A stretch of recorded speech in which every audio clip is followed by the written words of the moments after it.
The stars looked the same as they always did, but Commander Daniel Hayes knew better. Somewhere out there, past the empty darkness, lay the most feared region in the entire galaxy. Human space. For 300 years, every species in the Galactic Council had learned one simple rule before flying into deep space. Stay away from the Sol system. Stay far away from Earth. Daniel stood on the bridge of his ship, the Wandering Star. He was Rexian, a species known for their curiosity and love of exploration. His blue scales caught the light from the viewing screens as he studied the navigation charts. The yellow star ahead was Sul. The third planet orbiting that star was Earth, home to the humans. Nobody knew what humans looked like anymore. Nobody knew if they were even still alive. The only thing anyone knew for certain was that their defense systems still worked perfectly. Hundreds of ships had tried to enter human space over the centuries. Not a single one had ever come back. The automated defenses destroyed them all. His crew moved nervously around the bridge. Everyone knew this mission was dangerous. The Galactic Council wanted answers. They wanted to know what the humans were hiding. They wanted to understand why this species had cut itself off from the rest of civilization. Daniel had volunteered for this mission because he believed peaceful contact was possible. He believed that surely after 300 years humans would be ready to talk.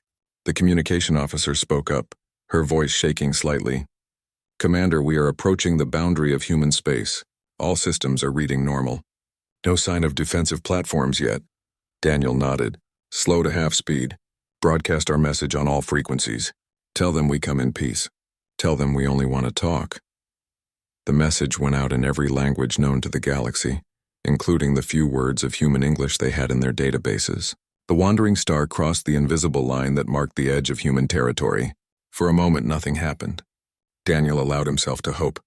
Then every alarm on the ship started screaming at once. The viewing screen lit up with red warnings. Dozens of weapons platforms had appeared from nowhere, each one targeting his ship with enough firepower to destroy a small moon. The engine control stopped responding.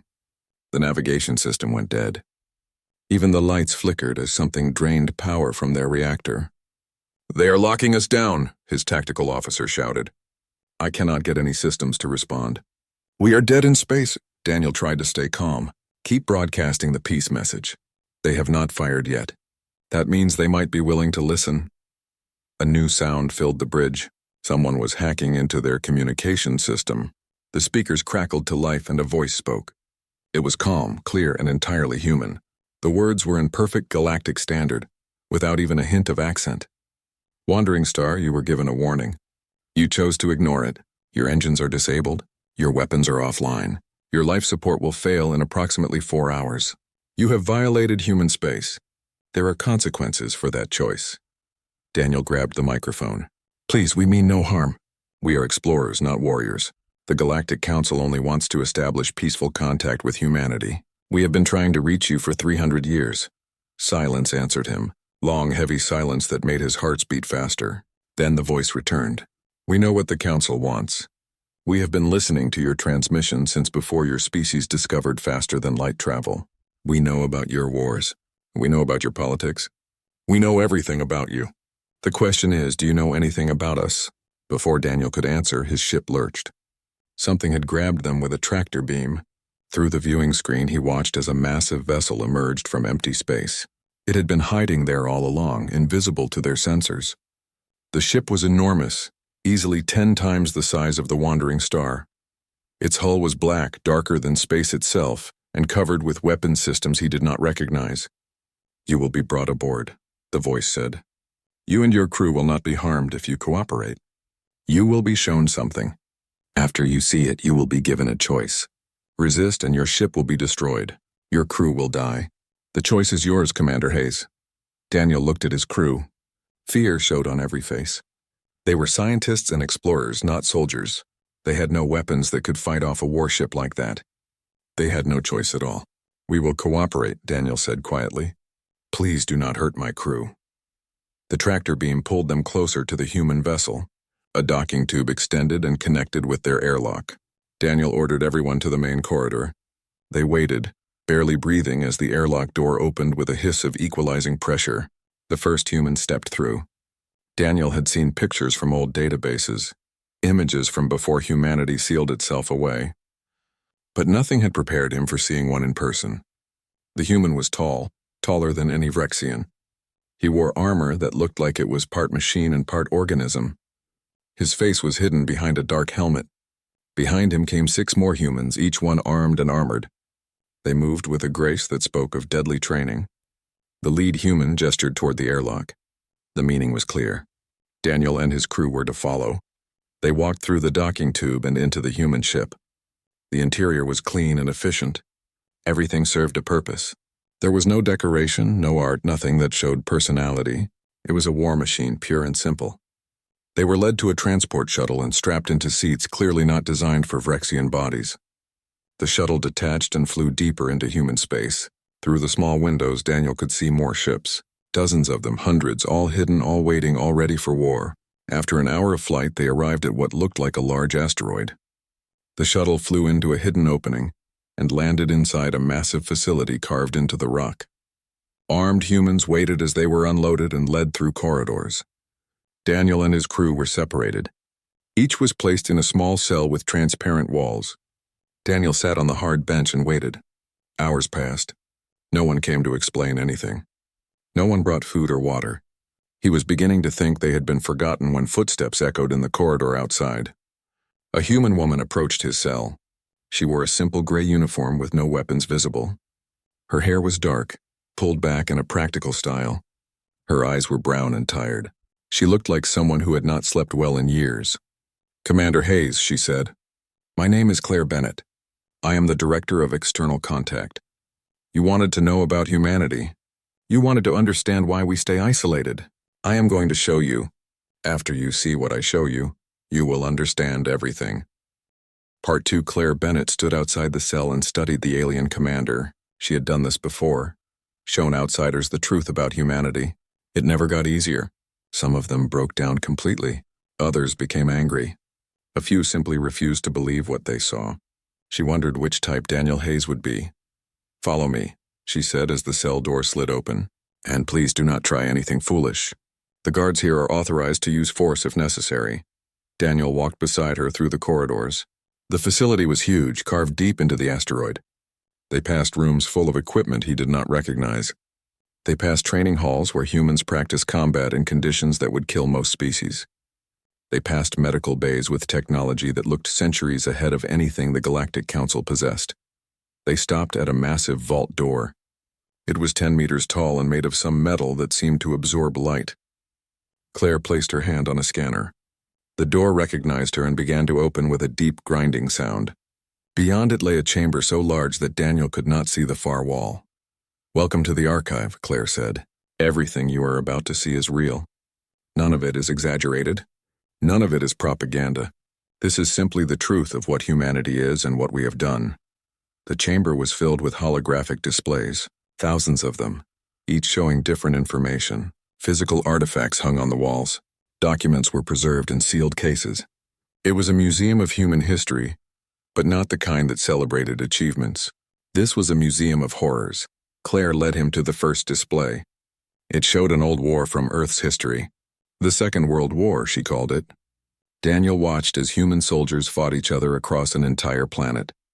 The weapons they used were primitive by galactic standards, but the scale of destruction was breathtaking. Cities burned. Millions died. The display showed concentration camps where humans systematically murdered other humans, based on nothing but religion and ethnicity. This was humanity at war with itself, Claire explained. Her voice was steady, as if she had given this speech many times before. "We killed over 60 million of our own species in this single conflict. We created weapons specifically designed to cause maximum suffering. We built factories whose only purpose was death." Daniel felt sick. His species had wars too, but nothing like this. Nothing so organized. Nothing so cruel. The next display showed weapons. Nuclear bombs that could destroy entire cities in seconds. Biological agents that could kill billions through disease. Chemical weapons that melted flesh and destroyed lungs. Landmines designed to maim rather than kill because an injured soldier required more resources than a dead one. Every weapon came with detailed documentation of its effects. Claire made him look at all of it. "We use these weapons," she said. "Not just designed them. Not just built them. We actually use them on each other. We dropped nuclear bombs on cities full of civilians. We released chemical agents in valleys where soldiers could not escape. We created viruses in laboratories and discussed using them as weapons. This is what we did before we even knew aliens existed. She moved to another section. This one showed more recent human history. Wars in places called Vietnam, Iraq, Afghanistan, Syria. These conflicts dragged on for years, sometimes decades. Daniel watched footage of human soldiers fighting in deserts, jungles, and mountains. They fought in conditions that should have killed them. Extreme heat, freezing cold, thin atmosphere, toxic environments. They kept fighting anyway. Our species evolved as endurance hunters, Claire continued. We are not the fastest. We are not the strongest. But we can keep going long after other species collapse. We can function on minimal sleep. We can survive on inadequate food. We can ignore pain that would incapacitate others. And we never ever give up.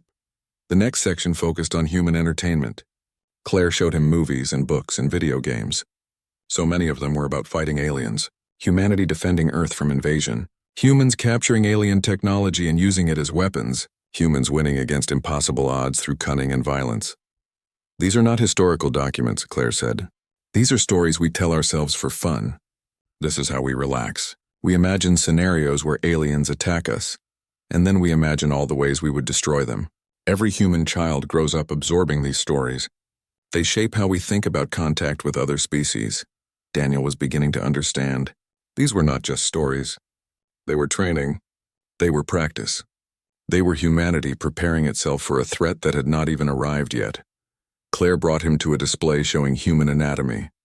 She explained how their bodies worked, how they healed quickly from injuries, how their immune systems could adapt to almost any disease, how their brains were wired for both cooperation and competition, how they could form emotional bonds with almost anything, even machines and animals, how they would die protecting those bonds. We call it pack bonding, she said. Humans will adopt almost any creature as part of their family. We have kept dangerous predators as pets. We form friendships with beings that should terrify us. And once something is part of our pack, we will fight to the death to protect it. Not because it makes logical sense. Not because there is any benefit. Simply because that is what we do. The tour continued for hours. Claire showed him human military training. She showed him special forces operations in environments that violated galactic safety standards. She showed him research into genetic enhancement, cybernetic augmentation, and artificial intelligence. Every advancement came with weapons applications. Every discovery had a dark side. She showed him population statistics. Over 12 billion humans lived in the Sol system now. Billions more in colonies on Mars, the moons of Jupiter, and habitats scattered throughout their space. Every single one of them was educated. Every single one of them could fight if needed. The entire species was a potential army. Do you understand now? Claire asked. Do you see why we stay isolated? Daniel could barely speak. His throat was dry. His legs felt weak. You are afraid of yourselves. We are realistic about ourselves, Claire corrected. We know what we are capable of. We almost destroyed our own planet twice with nuclear weapons. We came within years of making Earth uninhabitable through pollution and environmental destruction. We created artificial diseases that could have wiped out our entire species. We looked into the darkness of our own nature, and we barely pulled ourselves back from the edge. She led him to the final section of the archive. This one showed human philosophy and ethics. It showed the debates they had about their place in the galaxy. It showed the vote that established their isolation. It showed the protocols they created to control themselves. Every human ship has a self-destruct mechanism, Claire said. Every colony has failsafes that can be triggered from Earth. Every piece of technology that leaves human space is designed to be destroyed remotely. We have imprisoned ourselves not because we fear the galaxy. We imprisoned ourselves because we fear what we might do to the galaxy. Daniel looked at her, really looked at her. He saw the exhaustion in her eyes, the weight she carried. She believed every word she was saying. This was not propaganda. This was a confession. What do you want from us? He asked quietly. We want you to go back to the Galactic Council, Claire said. We want you to tell them everything you have seen here. We want them to understand that our isolation is not an act of hostility. It is an act of responsibility. We are not hiding from you. We are protecting you from us. She turned and began walking back toward the exit. Daniel followed, his mind struggling to process everything he had witnessed. Humanity was not the mysterious alien threat the galaxy feared. They were something far more terrifying. They were a species that understood exactly how dangerous they were and chose to lock themselves away rather than risk hurting others.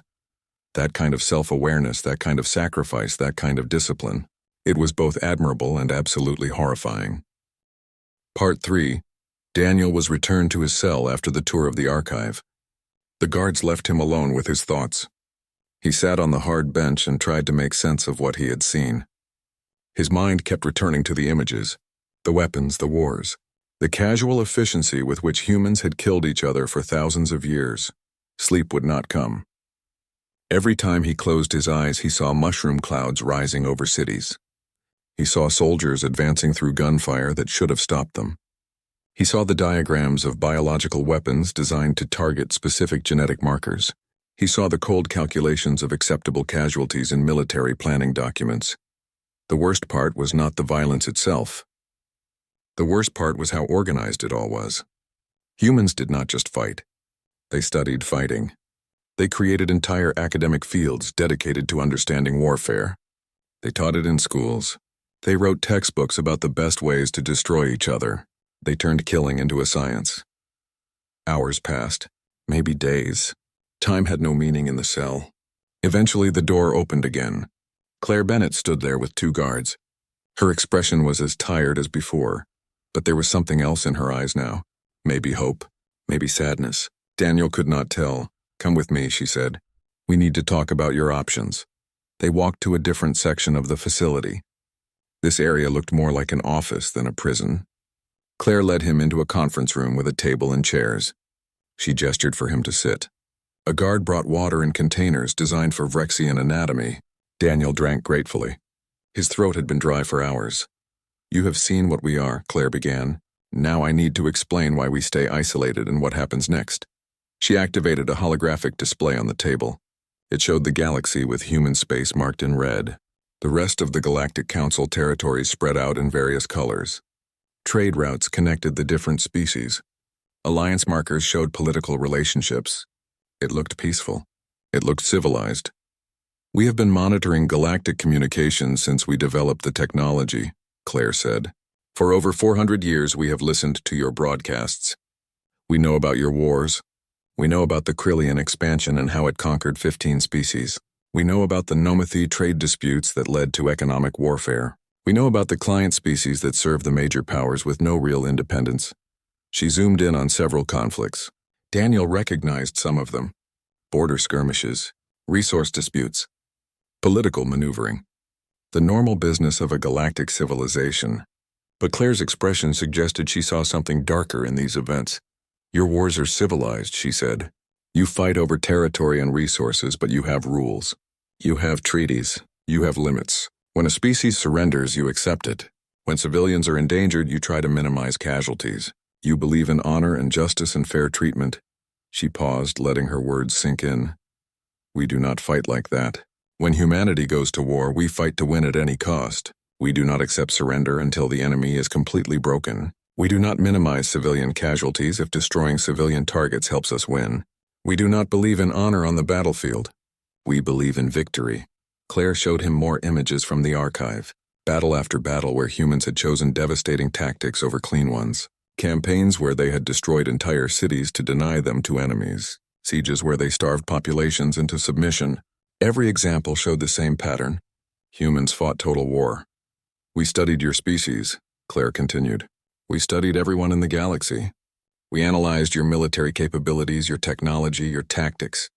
And we ran simulations, thousands of them. Computer models of what would happen if humanity ever went to war with the Galactic Council." The holographic display changed. It showed a simulation playing out at high speed. Human ships spreading through the galaxy. Battles won through tactics that ignored conventional wisdom. Planets blockaded. Supply lines destroyed. Council forces scattered and defeated. The simulation ended with human dominance over most of the galaxy. "We won," Claire said quietly. "In 73% of the simulations, humanity defeated the combined forces of the Galactic Council. Not because we have better technology, not because we have more ships, but because we fight in ways you are not prepared for. Because we do not stop. Because we do not quit. Because we turn every loss into a lesson, and every victory into a foundation for the next attack. Daniel felt cold, despite the comfortable temperature in the room. You are saying you could conquer the galaxy? We are saying we probably would conquer the galaxy if we joined it, Claire corrected. Not because we want to. Not because we plan to. But because that is what humans do. We compete, we expand. We dominate. It is in our nature. We have spent the last 300 years trying to change that nature, trying to build a culture that values peace over victory. But we are not there yet. We might never get there. She closed the simulation and brought up different images. These showed human society, cities full of people living normal lives, children playing, artists creating, scientists researching, engineers building. It looked peaceful. It looked hopeful. We are not monsters, Claire said. Most humans just want to live quiet lives. They want to raise families and pursue their interests and die peacefully in old age. But when threatened, when pushed, when given no other choice, every one of them can become what you saw in the archive. That is the curse of our evolution. That is the danger we represent. She turned off the display and looked directly at Daniel. Now I need to tell you about your choices. We are going to release you and your crew. You will be given back your ship with full repairs. You will be escorted to the edge of human space and allowed to return home. But you must do something for us. What do you want? Daniel asked. Tell the Galactic Council everything, Claire said. Show them the recordings we are giving you. Explain what you learned here. Make them understand that human isolation is not an act of aggression. It is an act of mercy. We are not hiding because we are afraid. We are hiding because they should be afraid. Daniel nodded slowly. And if they do not listen? If they decide to attack anyway?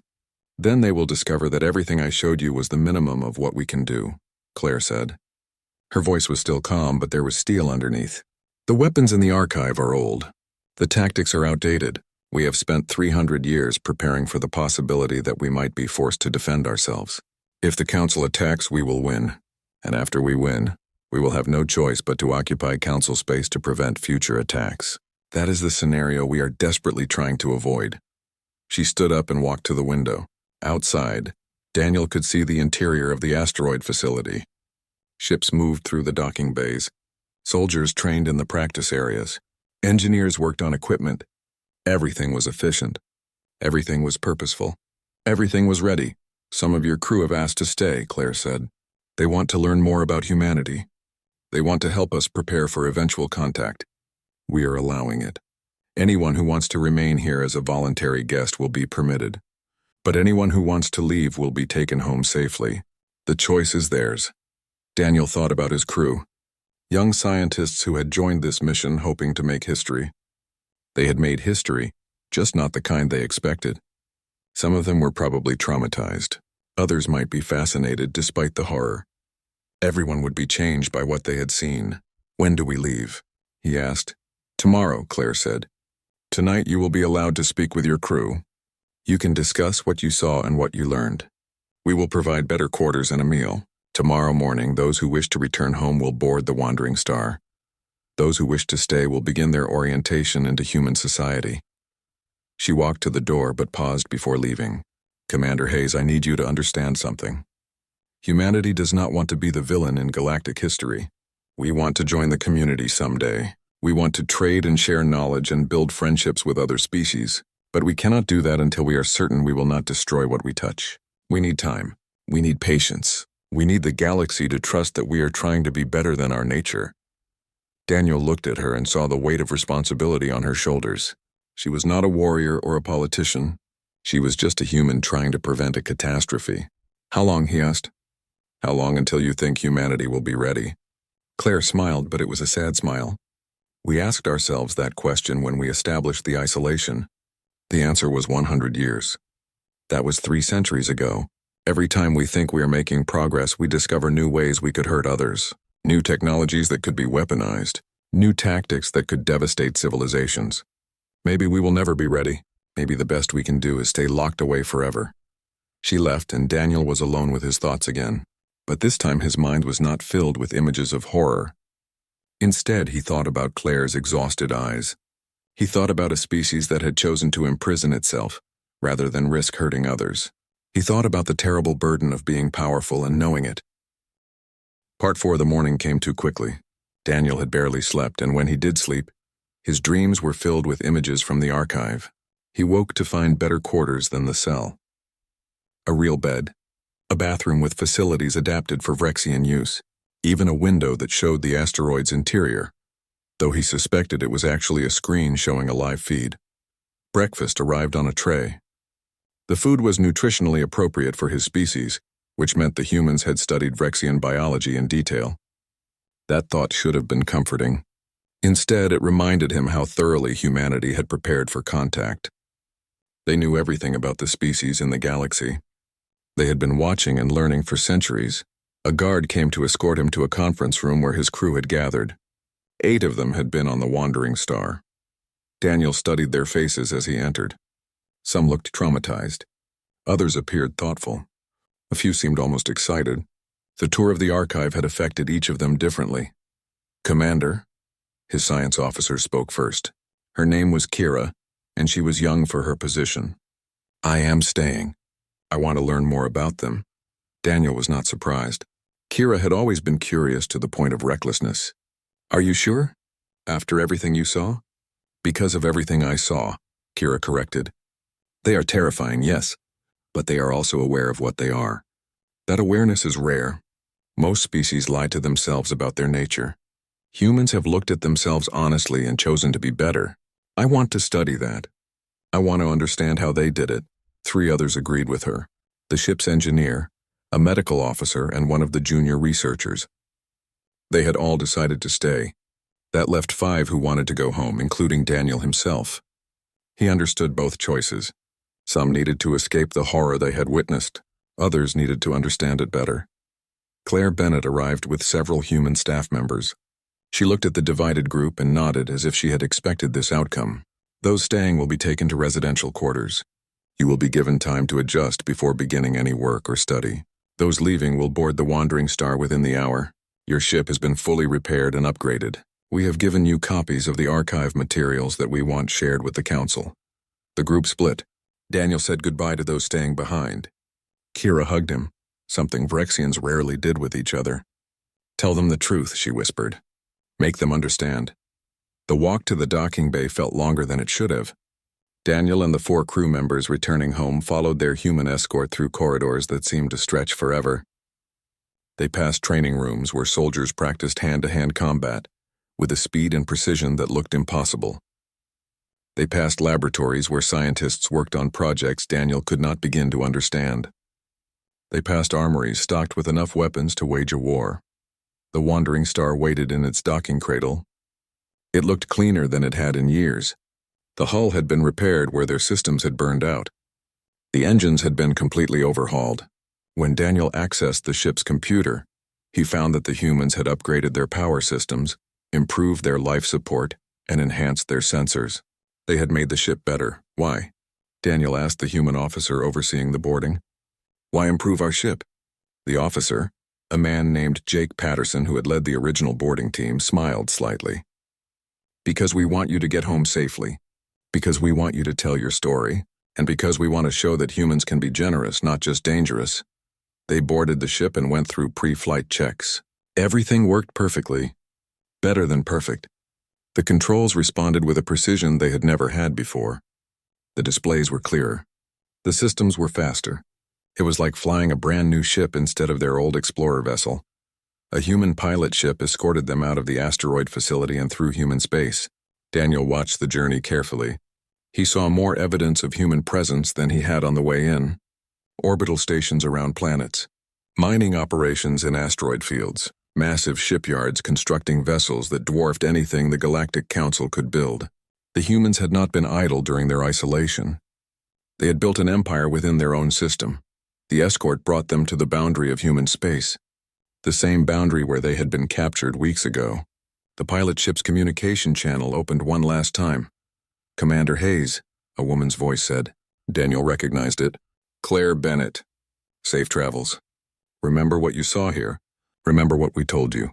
Humanity is not your enemy, but we cannot be your friend yet either. Give us time, give us space, and please make the Council understand. I will try, Daniel said. He meant it. The human pilot ship turned back. The wandering star continued forward, crossing into neutral space. For the first time in weeks, they were alone, free, safe. But Daniel did not feel relieved. He felt burdened by the knowledge he carried. The trip back to Council Space took 3 weeks. The upgraded engines made it faster than the original journey. During that time, Daniel and his crew reviewed the materials the humans had given them. Hours of video footage, thousands of documents, detailed analyses of human psychology, military capability, and technological advancement. Everything they needed to make the Council understand. They also talked among themselves, processing what they had seen, trying to make sense of it. The medical officer, an older Vrexian named Torin, summarized it best during one of their discussions. "They are children playing with nuclear weapons," Torin said. "They have the power to destroy civilizations, but they barely understand themselves. They know they are dangerous, but they do not fully comprehend how dangerous. So they lock themselves away and hope that time will mature them enough to be trusted." Daniel thought about that assessment. It felt accurate. Humanity was young compared to most galactic species. They had developed technology faster than their wisdom could keep pace. Now they were trying to catch up, to become wise enough to handle the power they possessed. The wandering star arrived at the border of Council Space and immediately requested emergency access to the central government. Within hours, they were granted passage to the Council homeworld. Word had spread that they were the first ship to return from human space in 300 years. Everyone wanted to know what they had found. The Council chamber was massive, designed to hold representatives from all 47 member species. Daniel stood at the central podium and looked up at the tiered seating surrounding him. Every seat was filled. Every representative stared at him with intense curiosity. He began his report. For 6 hours, Daniel spoke. He showed them the videos from the archive. He explained human history and psychology. He detailed their military capabilities and technological achievements. He described the simulations showing humanity defeating the combined Council forces. He showed them everything the humans had wanted him to share. The chamber erupted in chaos. Some representatives demanded immediate military action. Others argued for diplomatic overtures. A few suggested economic sanctions. The Krillian delegate, a proud warrior species, stood and declared that humanity must be eliminated before they became a threat. "They are already a threat," the Krillian shouted. "You have shown us a species that could destroy us all. Why would we wait for them to do so?" Daniel raised his hand for silence. The chamber quieted. "Because they are choosing not to destroy us. They have had the capability for centuries. They could have attacked at any time. Instead, they locked themselves away. They imprisoned their entire species to protect us from themselves. What honor is there in attacking someone who is trying to be peaceful?" The Nomathi delegate, a species known for their logic and reason, spoke up. "Commander Hayes makes a valid point. In 300 years, humanity has not violated our territory once. They have not attacked any species. They have not even attempted communication. Their isolation is complete and voluntary. Perhaps we should respect their choice." The debate continued for days. Daniel was questioned repeatedly. Every detail of his experience was examined. Some council members believed him. Others thought it was human propaganda designed to make the galaxy fear them. A few suggested the whole thing was a trick. Finally, after 3 weeks of debate, the council reached a decision. The vote was close, but the outcome was clear.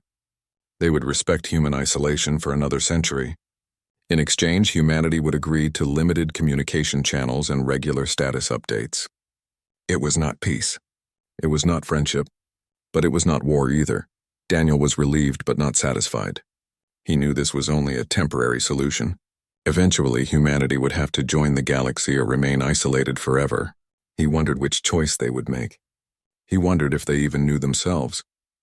As he left the council chamber, Daniel thought about Kira and the others who had stayed behind. They were living among humans now, learning their ways, trying to understand them. Maybe they would find answers that he could not. Maybe they would discover a path forward that no one else could see. Or maybe they would learn that some species were meant to walk alone. Part 5, the news spread across the galaxy like wildfire. For the first time in 3 centuries, someone had entered human space and returned alive. The story of what Commander Daniel Hayes had discovered became the most discussed topic on every civilized world. Some called him a hero. Others called him a fool. Everyone wanted to know more about the mysterious humans who had locked themselves away. On Earth, in a secure military facility beneath the Swiss Alps, Commander Greg Foster watched the galactic news feeds with careful attention. He was part of Earth's defense fleet, responsible for monitoring communications from the rest of the galaxy. His job was to know what everyone was thinking about humanity. Right now, everyone was thinking about humanity. "They are scared," his second-in-command said. Lieutenant Amy Chen stood beside him, studying the same feeds. "The council representatives are trying to sound calm, but you can see it in their body language." "They are terrified of us," Greg nodded. "That was the point. We let that ship get captured. We showed them exactly what we wanted them to see. Now they know what we are capable of, and they know we are choosing not to use that capability. Fear and respect. That is how you maintain a border without firing a shot." Amy frowned. "Do you think it will work?" The council agreed to another century of isolation, but what happens after that? We cannot hide forever? No, Greg agreed. We cannot. But we can buy time. Time to become better than we are. Time to build the kind of society that can handle contact with other species. Time to prove to ourselves that we can be trusted. On the other side of Earth, in a civilian research facility in Singapore, Claire Bennett was having a similar conversation. She sat across from the Secretary General of Earth's United Government, a woman named Helen Price who had held the position for 15 years. They were discussing the implications of the Council's decision. 100 years, Helen said. They have given us another century. That is longer than I expected. Claire leaned back in her chair. The Council is divided. About 40% wanted to attack us immediately. Another 30% wanted to ignore us completely and hope we stay isolated forever. The remaining 30% want peaceful contact, but understand we are not ready. That last group is who we need to work with. And the ones who stayed behind? Helen asked. The Vrexian crew members? They are adapting well, Claire said. Kira especially. She has been studying our social development programs with intense interest. I think she might become our first real ambassador to the galaxy when the time comes. She understands us in a way that no other alien does.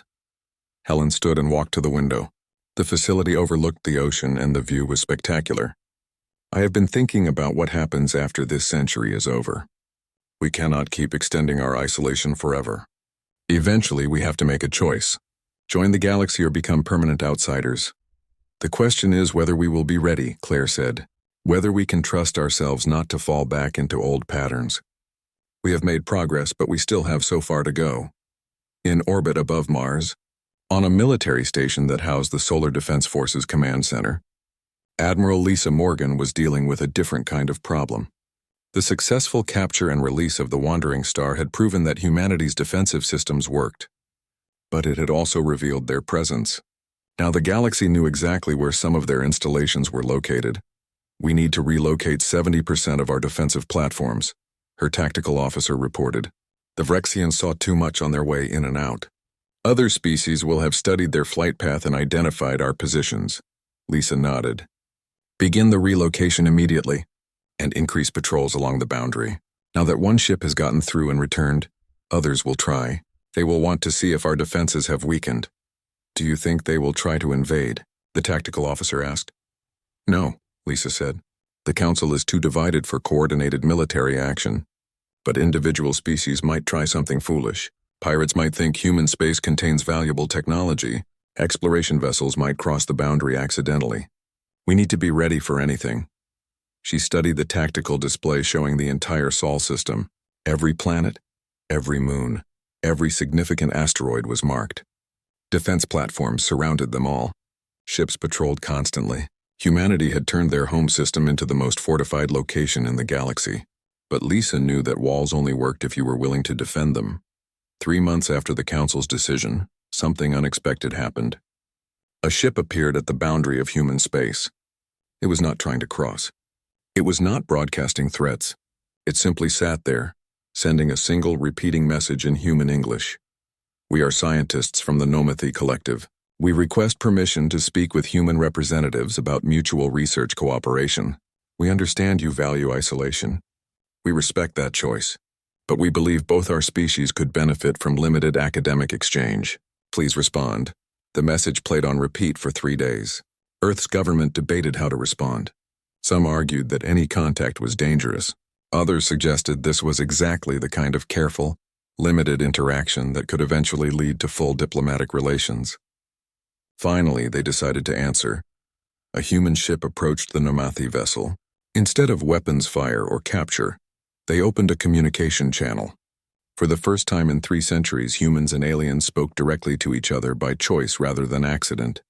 The conversation was careful, formal. Both sides were nervous.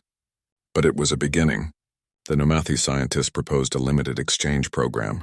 Human researchers could review Nomathi scientific papers. Nomathi researchers could review human papers. No physical contact, no trade, no technology transfer, just ideas shared across the void of space. Earth's government agreed to a trial program. Over the next 6 months, papers were exchanged. Human scientists learned about Nomathi advances in quantum physics. Nomathi scientists learned about human developments in genetic engineering. Both sides benefited. More importantly, both sides learned that cooperation was possible without fear. Other species noticed. The Vrexian Council of Sciences asked to join the exchange program. Then the Palian Research Institute. Then the Krillian Academy. Even species that had voted against respecting human isolation in the council vote wanted to share knowledge.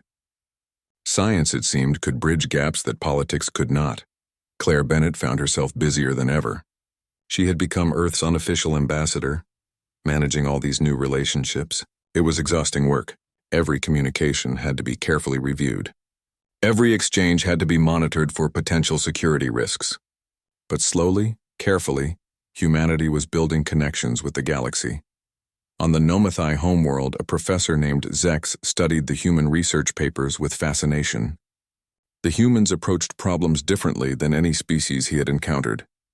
They were aggressive in their hypotheses, bold in their experiments, willing to fail repeatedly until they found success.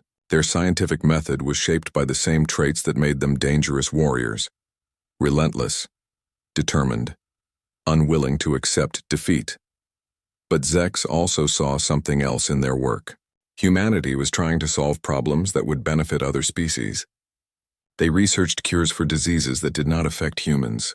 They developed technologies for environments they would never visit. They were using their aggressive nature to help others, not harm them. That was new. That was promising. Back on Earth, Kira continued her studies of human society. She had been living among them for almost a year now. She had made human friends. She had eaten human food. She had even attended a human wedding, which was a bizarre ceremony but strangely touching. Slowly, she was becoming the bridge between 2 civilizations. She sent regular reports back to the Vrexian Council. Her message was consistent. Humans were dangerous, yes, but they were also capable of incredible kindness. They formed deep bonds with others. They cared about justice and fairness. They wanted to be good even when being good was difficult. They were not monsters. They were people struggling with a violent past and trying to build a better future. In the council chamber, Daniel Hayes read Kira's latest report to the assembled representatives. Her words carried weight because she had lived among humans. She had seen them not as threats but as neighbors. Her perspective was changing how the council viewed Earth. "We have a choice," Daniel said after finishing Kira's report. "We can continue to fear humanity and treat them as enemies. Or we can recognize that they are trying to be better and help them succeed. If we choose fear, we might create the very monster we are afraid of. If we choose cooperation, we might gain the most powerful ally in the galaxy." The debate continued as it always did, but slowly opinion was shifting. More representatives were willing to consider limited contact. More species were joining the scientific exchange program. Trust was building, one careful step at a time. On Earth, in her office overlooking Singapore Harbor, Claire Bennett allowed herself a moment of hope. The century of isolation the Council had granted was not just time for humanity to improve. It was time for the galaxy to learn about humanity, time for fear to fade and understanding to grow, time for both sides to discover they could coexist.